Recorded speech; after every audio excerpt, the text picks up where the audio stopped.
এক ছিল সুন্দর সবুজে ঘেরা একটি গ্রাম, নাম তার সুখপুর। গ্রামের পাশে ছিল ঘন জঙ্গল। সেই জঙ্গলে থাকত এক দয়ালু হাতি, নাম তার গজরাজ। সে খুব শক্তিশালী হলেও মন ছিল নরম তুলোর মতো। গ্রামে থাকত এক সাদা ছাগল, চম্পা। চম্পা খুব চঞ্চল আর বুদ্ধিমতী। আর জঙ্গলের ধারে থাকত এক চালাক শিয়াল, লালু শিয়াল। লালু সবসময় কিছু না কিছু দুষ্টুমি করার ফন্দি আঁটত। ধানের আটি গ্রামের সমস্যা। এক বছর গ্রামে ভীষণ খরা পড়ল। পুকুর শুকিয়ে গেল, মাঠ ফেটে চৌচির। গ্রামের মানুষ খুব চিন্তায় পড়ে গেল। গ্রামের প্রধান বললেন, এভাবে চলতে থাকলে ফসল নষ্ট হয়ে যাবে। চম্পা ছাগল সব শুনে ভাবল, কিছু একটা করতে হবে।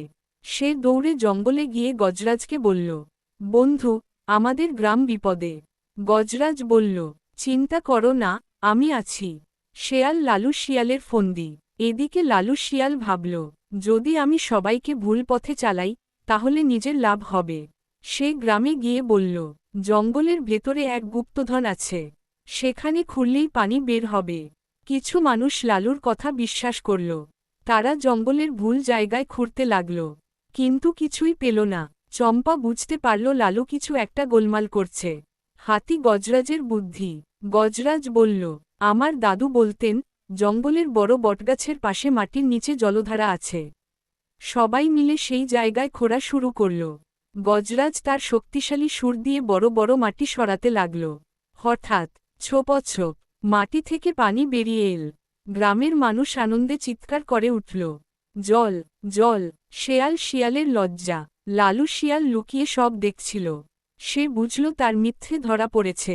গ্রামের লোকেরা বলল, মিথ্যে বলে আমাদের ভুল পথে চালানো ঠিক নয়। লালু লজ্জা পেয়ে বলল, আমি ভুল করেছি, আমাকে ক্ষমা করুন। গজরাজ বলল, ভুল করলে শাস্তি নয়, শিক্ষা দরকার। রামধনু নতুন শুরু। পানির উৎস তৈরি হওয়ার পর গ্রামে আবার সবুজ ফিরে এল। ধান, গম, সবজি সব ফলতে লাগল। লালু এবার সত্যিই বদলে গেল। সে পাহারা দিতে লাগল যাতে কেউ পানি নষ্ট না করে। চম্পা হাসতে হাসতে বলল, দেখেছ, একসাথে কাজ করলে সব সম্ভব।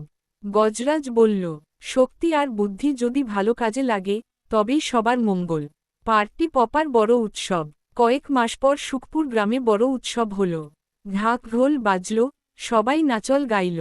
গ্রামের প্রধান ঘোষণা করলেন, আজ থেকে এই পুকুরের নাম হবে বন্ধুত্বের পুকুর। সবাই হাততালি দিল। লালু, চম্পা আর গজরাজ একসাথে দাঁড়িয়ে সূর্যাস্ত দেখল। খোলা বই শিক্ষণীয় কথা।